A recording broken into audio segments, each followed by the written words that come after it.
आइए अब सुनते हैं अपना अगला कार्यक्रम।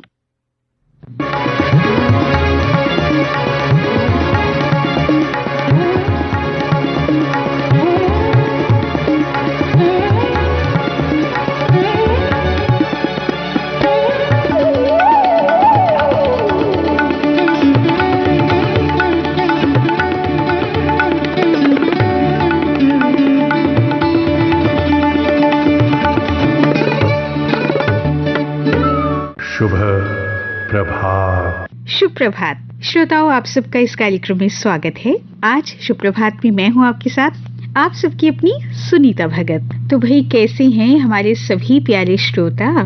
जी हम जानते हैं पिछले दिनों तो भाई आप बहुत व्यस्त थे। समारोह जो इतने सारे अटेंड किए आपने, बहुत सारे उत्सवों में शामिल हुए आप। मौसम बदला तो जरा सी ठंडी का मौसम आते ही शादियों का मौसम भी आ गया और हम सब हो गए ऐसे में बहुत ही ज्यादा व्यस्त। और इन सब समारोहों की तैयारियों में और खुशियों में हम पूरी तरह से सज धज कर शामिल होना नहीं भूलते।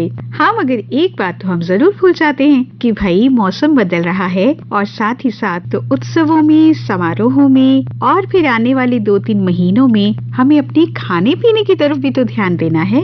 तो अब जबकि आप शामिल हो गए सभी शादियों में, गरम सरद उल्टा सीधा सब खा पी लिया आपने, तो अब बारी है आराम से बैठकर इस बारे में सोचने की कि अब जो आगे 2-3 महीने आ रहे हैं ठंडी के, इसमें हमारा जो आहार है वो कैसा होना चाहिए ताकि हम रहें एकदम से स्वस्थ। वैसे तो आप जानते ही हैं, जब ये मौसम बदलता है, ऋतु परिवर्तन होता है, तो खान पान है जो हमारा, आहार है जो हमारा, वो भी बदलता ही है, बदलना पड़ता ही है हमें मौसम के हिसाब से और अपने शरीर के हिसाब से। वैसे देखा जाए तो आहार जो है ना, इसका पूरा एक विज्ञान है और ये विज्ञान जो है हमारे आयुर्वेद ने इसे बड़ी ही आसानी से समझाया है। आयुर्वेद हमें पूरी तरह से समझाता है कि हमें अपने भोजन को समझने की जरूरत होती है। अब इतना तो आप भी जानते ही हैं, अगर हम अपने आहार पर ध्यान दें तो बहुत सी बीमारियों से बच सकते हैं। तो इसके उलट हम दवा पर तो बहुत सारे पैसे खर्च करते हैं, लेकिन भाई स्वस्थ रहने के लिए मौसम के अनुसार, समय के अनुसार कई बार हम आहार अपना नहीं लेते। तो भाई सेहत है तो हमारी अपनी दुनिया है और इस सेहत के लिए सही खुराक सही तरीके से लेना भी जरूरी है। और जैसा कि मैंने पहले ही कहा, मौसम के अनुसार, ऋतु परिवर्तन के अनुसार अगर हम अपने आहार विज्ञान को समझें तो सही रहेगा। तो हमारा आयुर्वेद क्या सलाह देता है इस विषय पर, यही आज आपको सुनवाना है। आइए सुनते हैं।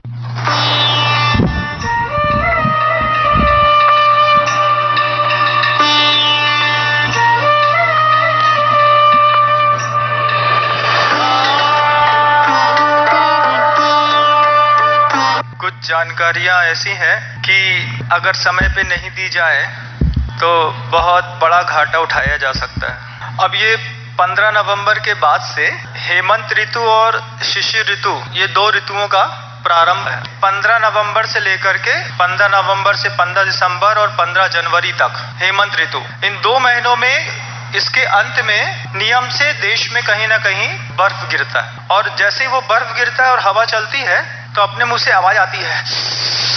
तो जब ऐसी आवाज आती है तब उस ऋतु का नाम पड़ता है शिशिर ऋतु।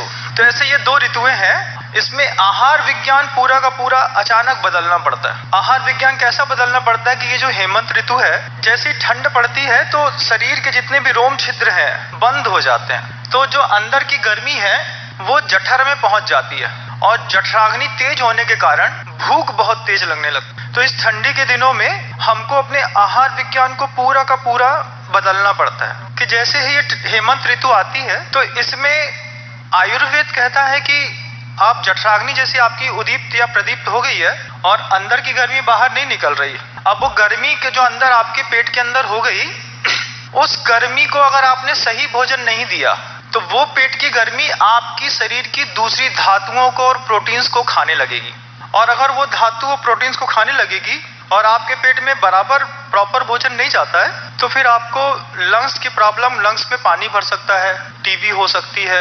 ये बड़ी बड़ी प्रॉब्लम्स जितनी भी हैं ठंडी के दिनों में होती है।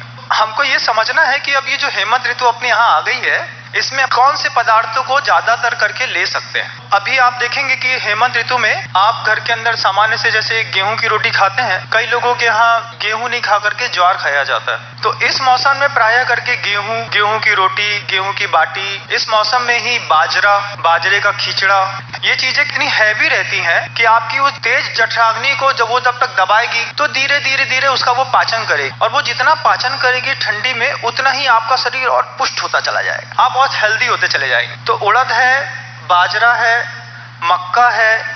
इसी मौसम में कभी भी ठंडा चावल नहीं खाते। इस मौसम में जीरा फ्राई राइस भी नहीं खाते हैं। अगर इस मौसम में जीरा फ्राई राइस खाते हैं तो जठराग्नि मंद हो जाती है। जीरा जो होता है वो गर्मी मारता है, और आपके अंदर की वो जो जठराग्नि बढ़ी है वो जीरा उस गर्मी को जैसे ही मारेगा आपके शरीर में विकार पैदा होने शुरू हो जाएगा। तो ये बहुत हेल्दी सीजन है और इतना कॉन्शियस वाला है कि आपको इस सीजन में सबसे ज्यादा गर्म पदार्थ खाने की जरूरत है। दाल ठंडी खा ली, सब्जी ठंडी खा ली। तो ठंडी ठंडी चीजें खाने पर आप अग्नि का भक्षण साथ में नहीं कर पाएंगे। अगर आप अग्नि नहीं खा पाएंगे तो आपका जीवन बच भी नहीं पाएगा। तो जितनी भी चीजें हैं, भोज्य पदार्थ हैं, वो सारे के सारे गर्म। जितना दूध पी सकते हैं उतना दूध पीजिए, और ठंडा पानी बिल्कुल भी नहीं पीना है। मतलब अगर आप ठंडा पानी पिएंगे और गर्म खाना खाएंगे तो गर्म और ठंडा मिक्स होने पर आंतों में एकदम से फैलाव और सिकुड़न होता है और धीरे से वहीं पे कोलाइटिस हो जाता है। और एक बहुत बड़ी बात है कि देश विरुद्ध आहार नहीं करना। आहार क्या करना है ये तो हम बता रहे हैं, क्या नहीं करना।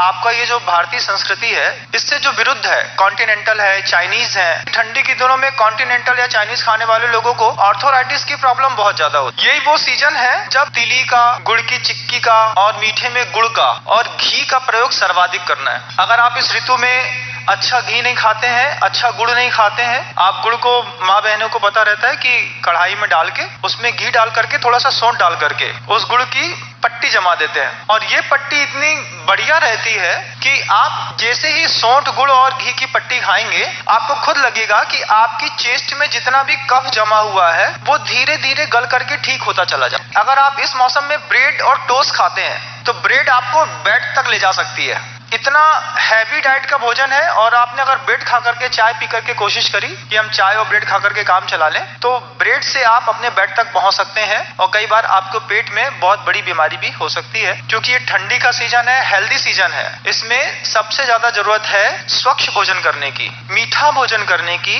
कसाइला भोजन करने की। पानी जो है हल्का गर्म, और फल में चीकू और अमरूद, दो चीज, ड्राई फ्रूट्स और मेथी। मेथी का प्रयोग, सूखी मेथी को आप थोड़ा सा तवे में सेक ले, उसमें थोड़ा सा घी मिला ले, थोड़ा सा नमक मिला ले, और उसको सादा ले लें, और उसके ऊपर हल्का गर्म पानी ले लें। तो मेथी आपके अंदर जो है रेजिस्टेंस पावर को और बढ़ाती रहेगी। और नेचुरल सीड्स की ओर जाने का ध्यान करिए, जैसे पिंड खजूर है, छुआरा है। इस मौसम में ही रात्रि में ज्यादा भोजन नहीं करना चाहिए। और जिनके घरों में मान लीजिए ड्राई फ्रूट्स नहीं खा सकते तो उनके लिए कहा है कि वो चना और गुड़ का सेवन प्रतिदिन करें, और मूंगफली की चिक्की जो गुड़ के मिलाकर के बनती है, इसको इस सीजन में जरूर से खाना चाहिए, और कोई भी पदार्थ ठंडा और बासा नहीं खाना चाहिए। इतनी सारी बातें ऋतुचर्या के लिए मैं इसे इसलिए बता रहा हूं कि कई बार ऐसा होता है कि हमको सही डाइट का नॉलेज नहीं होने के कारण हम होटल में खा लेते हैं, ठंडी रोटी खा लेते हैं, ठंडा चावल खा लेते हैं, और कई ऐसी बीमारियां हो जाती है जिन बीमारियों से कई बार हमारा प्राणांत भी हो जाता है। तो आप लोगों की स्वास्थ्य की रक्षा होती रहे, आप लोग का धर्म ध्यान बहुत अच्छे से होता रहे, इसलिए वक्त से पहले अगले 4 महीने की डाइट चार्ट ये बता दिया है। और जितने भी स्टूडेंट्स लाइफ में पढ़ने वाले लोग जो ऑफलाइन में बाहर पढ़ते रहते हैं, उन लोगों को इस बात को जरूर सुनना है, आपस में बताना है कि अगर आपकी माँ आपके पास नहीं है तो आप गुड़ है, चना है, मूंगफली है, चिक्की है, ये सब अपनी माँ से बोलिए कि मेरे लिए बना के दे दो, उसको खाना शुरू करो। और इसी मौसम में जो है उसके साथ जितने भी स्निग्ध पदार्थों में क्षीरान्न विकार लिखा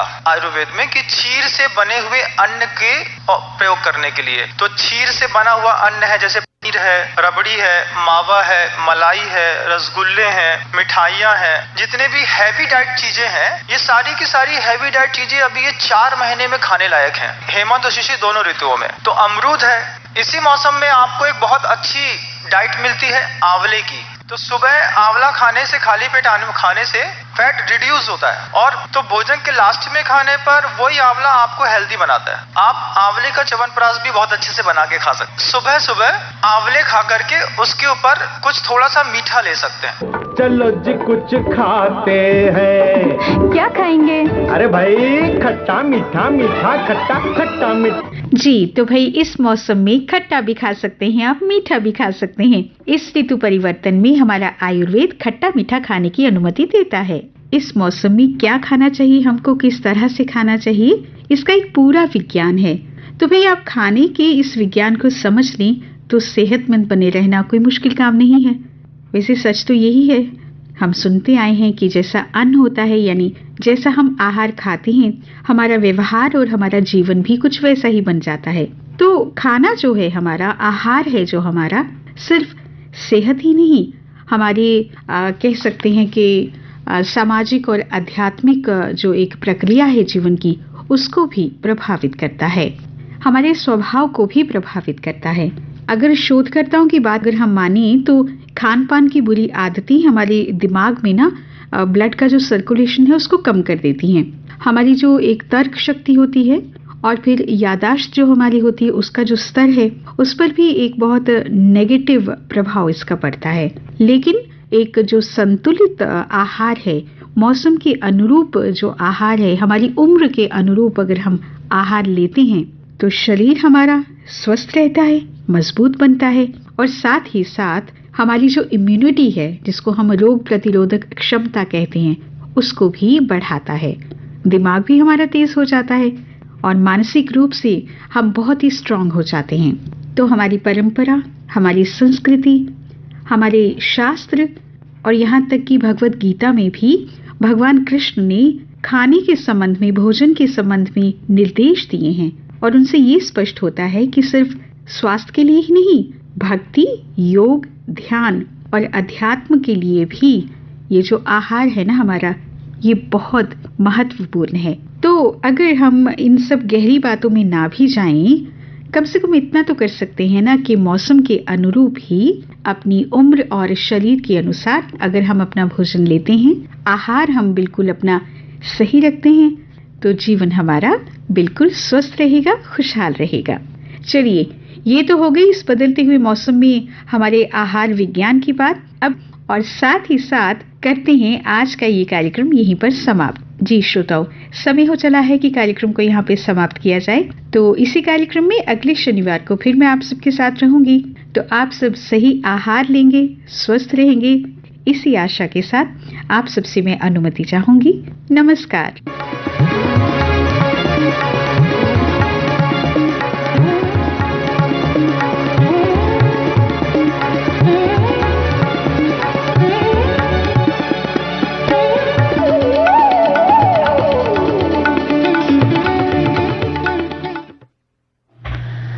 अभी आप सुन रहे थे कार्यक्रम शुभ प्रभात।